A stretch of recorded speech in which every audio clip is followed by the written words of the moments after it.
صرف ایک جو میری سمجھ میں آتی ہے وہ یہ ہے کہ یہاں دنیا کے اندر جو جرم انسان کرتا ہے، جو غلط کام کرتا ہے، اس کی تصویر کھینچی جائے یا اس کا کوئی ثبوت ان اداروں کے پاس محکموں، اس کی سزا اس کو ہفتے یا مہینے بعد مل جاتی ہے، جس کی وجہ سے اس کو یہ ڈر خوف رہتا ہے کہ میں نے یہ کام نہیں کرنا، کیونکہ مجھے پچھلی دفعہ یہ سزا ہوئی تھی، جو بیلٹ نہیں لگائی تھی تو پولیس والے نے پکڑ کے 50 یورو یا 70 یورو ٹھوک دیے تھے۔ میں نے ریڈ اشارہ کراس کیا تھا تو مجھے 150 کی پڑ گئی تھی۔ میں نے فلاں شخص کا حق مارا تھا یا میں اس کے ساتھ زیادتی کی تو اس عدالت میں کیس کر کے میرے سے نہ صرف وہ نکلوائے بلکہ عدالت کا خرچہ بھی لے لیا۔ میں نے فلاں رشتہ دار کے ساتھ اگر ایک موقع پہ زیادتی کی تھی تو اس نے اس سے بڑھ کے زیادتی میرے سے اگلی دفعہ کی۔ اب خدا تعالیٰ کا جو معاملہ ہے، خدا تعالیٰ نے جو قانون بنائے ہیں ان کے معاملے میں یہ ہے کہ کوئی سزا فوری طور پہ بظاہر نظر نہیں آتی کہ یہ کوئی جرم کر دیا، جیسے کوئی چوری کی ہے، کوئی دھوکہ دیا ہے، لوگوں کا مال کھا لیا، جیسے جن ملکوں میں لوگوں کے پاس حکومت ہے، مطلب وزیر اعظم ہے یا دوسرے اداروں کے سربراہ ہیں، ان کے ہاتھ میں طاقت ہے، وہ اس طاقت کو استعمال کرتے ہوئے لوگوں کا مال کھا جاتے ہیں جو کہ ان کا حق ہے، تو ان کو بھی کوئی سزا نہیں ہوتی۔ اب اس کی وجہ صرف یہی ہے کہ انسان کا خدا تعالیٰ کی ذات پہ یا یوم آخرت پہ، جزا و سزا کے دن پہ وہ والا یقین نہیں ہے۔ جو عمل انسان کو پتا ہو کہ میں فلاں دوائی ڈاکٹر نے مجھے لکھ کر دی ہے، مجھے اس دوائی کے ساتھ آرام نہیں آنا کیونکہ یہ دوائی ایسی ہے کہ مجھے کسی نے بتایا تھا کہ اس کا فائدہ کون، تو انسان نہیں کھاتا۔ لیکن جب انسان کسی نئی جگہ پہ جاتا ہے، اس کو یقین ہوتا ہے کہ یہ ڈاکٹر بڑا مشہور ہے، بڑا معروف ہے، تو اس کی علاج سے آرام آ جاتا ہے، بندہ بھاگ کے زیادہ پیسے دے کے قرض اٹھا کے بھی اس کے پاس جائے گا کام۔ اب جو ہم اعمال کرتے ہیں، اس کی اعمال یقین اگر ہو خدا تعالیٰ کی ذات پہ اتنا کہ ہم جو کچھ کر رہے ہیں اس کی پکڑ، اس کی سزا ہمیں ہونی ہے۔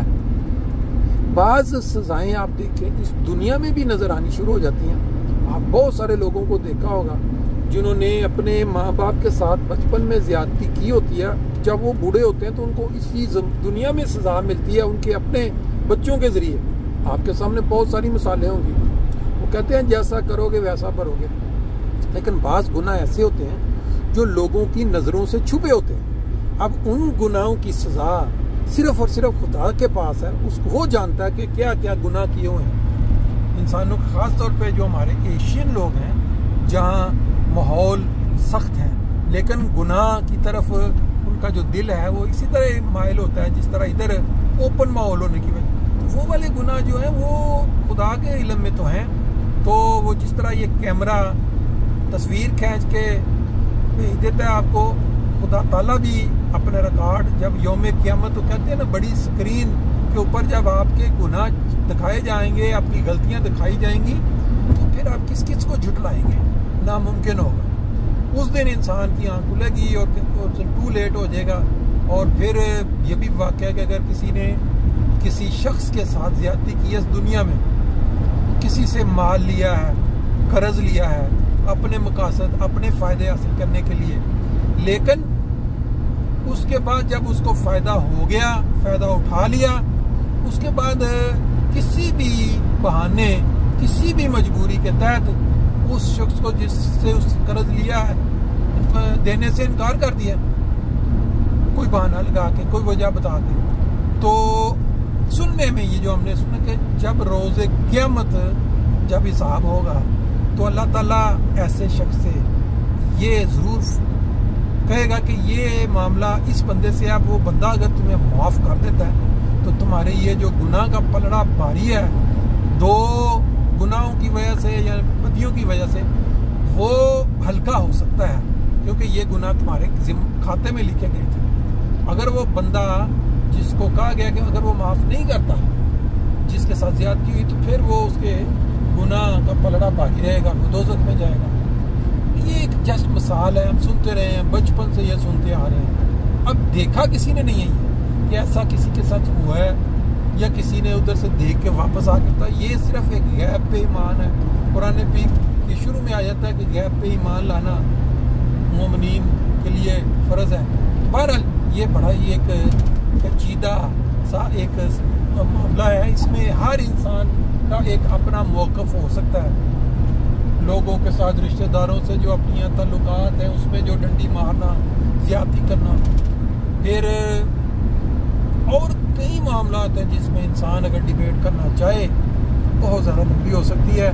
آپ موٹر وے کے نظارے دیکھ رہے ہیں. فرینکفرٹ سے ہم گروز کراؤ کی طرف پہلے ایئرپورٹ کے پاس سے گزریں گے اور پھر ایئرپورٹ کے پاس سے ادھر 3 نمبر آٹوبان پہ چڑھ جائیں گے. پھر اس کے بعد ہم 67 نمبر آٹوبان پہ موٹر وے پہ چڑھ جائیں گے. پھر ہم گروز کراؤ پہنچ جائیں گے. لیکن یہ مناظر میں آپ کو کئی دفعہ پہلے دکھا چکا ہوں.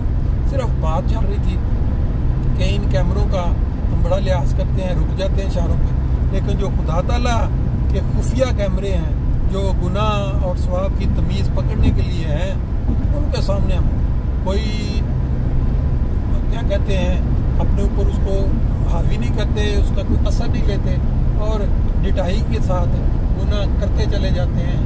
لوگوں کا مال، لوگوں کے ساتھ زیادتیاں، لوگوں کی چغلیاں، لوگوں کا کریکٹر. ابھی آج کل میرے سامنے ایک واقعہ چل رہا ہے کسی شخص کا. وہ بہت ہی اچھا انسان تھا، بہت ہی ملنسار انسان تھا، لوگوں کے ساتھ ملتا تھا، بہت اچھی ڈیوٹیاں دیتا تھا. لیکن ایک ایسا انسیڈنٹ ہوا اس کی زندگی میں، اس کا دماغ کمپلیٹلی طور پہ ہل گیا. اب وہ ان تمام لوگوں پہ جو کبھی اس کے محسن رہے ہیں، جن کی وہ تعریفیں کیا کرتا تھا، فلاں شخص میرے لیے بہت زیادہ جو ہے نا وہ مقبول، میرے لیے باعث عزت ہے، باعث احترام ہے، اب وہ باری باری انہی لوگوں کی کردار کشی کر رہا ہے. اب کیا اس کا قصور ہے، یا کہ وہ بیمار ہے، ذہنی طور پہ بیمار ہو گیا، یا اس کو وہ جو گہری چوٹ لگی اس کی وجہ سے وہ ہل گیا. نہیں جی، اوپر آپ دیکھیں آسمان میں فلائی کرتے ہوئے جہاز بھی آپ دیکھ رہے ہیں، اور ساتھ ہمارا یہ سفر جو کروز کراؤ کی طرف ہے وہ بھی ساتھ چل رہا ہے. اب وہ انسان اس کو پتہ ہی نہیں چلتا. دانستہ طور پہ میں نے کئی دفعہ اس کے ساتھ تعلق رکھا تاکہ پتہ لگے اس کو پڑھ سکے. تو وہ جس شخص نے بھی جس رنگ میں بھی اس کے ساتھ کبھی نیکی کی ہے یا احسان کیا، اب اسی شخص کو وہ اتنی زیادہ ڈٹائی کے ساتھ کردار کشی کرے گا اور ایسے ایسے گھٹیا الزام ڈھونڈ کے لائے گا کہ انسان دنگ رہ جاتا ہے.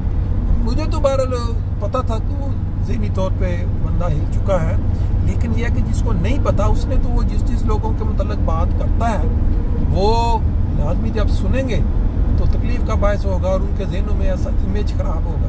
یہ بھی ایک اللہ تعالیٰ کی طرف سے کیا کہہ سکتے ہیں سزا ہے یا اعمال کا ایک نتیجہ ہے کہ جب انسان ایک ایسے وقت پہ پہنچ جاتا ہے. بہرحال اس کی جو باتیں ہیں وہ پورے معاشرے کو گدلا کر رہی ہیں. لوگ اس کی باتیں سنتے بھی ہیں، اس کو بلاک بھی کرتے ہیں، لیکن اس کو کوئی کسی قسم کا اب یہ تمیز نہیں ہے کہ کسی کی کردار کشی کرنا، کسی کے متعلق برا بھلا کہنا.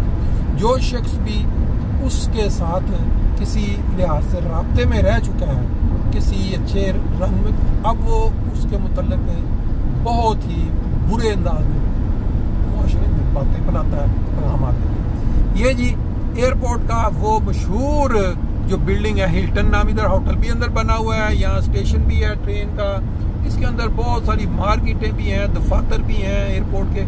یہ بہت بڑا انہوں نے ایک ٹیک انجینئرز نے مل کے ایک بہت بڑی بلڈنگ بنائی تھی. یہ جیسے وہ شپ نہیں تھا ٹائٹانک تباہ ہوا تھا، اس کو ذہن میں رکھ کے یہ نیچے صرف پلر سے کھڑے ہیں، پلر کے اوپر ساری بلڈنگ کھڑی ہے. لیکن مطلب جس انداز یا جس توقع سے انہوں نے بنائی تھی اس طرح اس کے اوپر آؤٹ پٹ یا اس کے اوپر وہ جو کمائی والا تھا اس طرح وہ شروع نہ ہو سکا.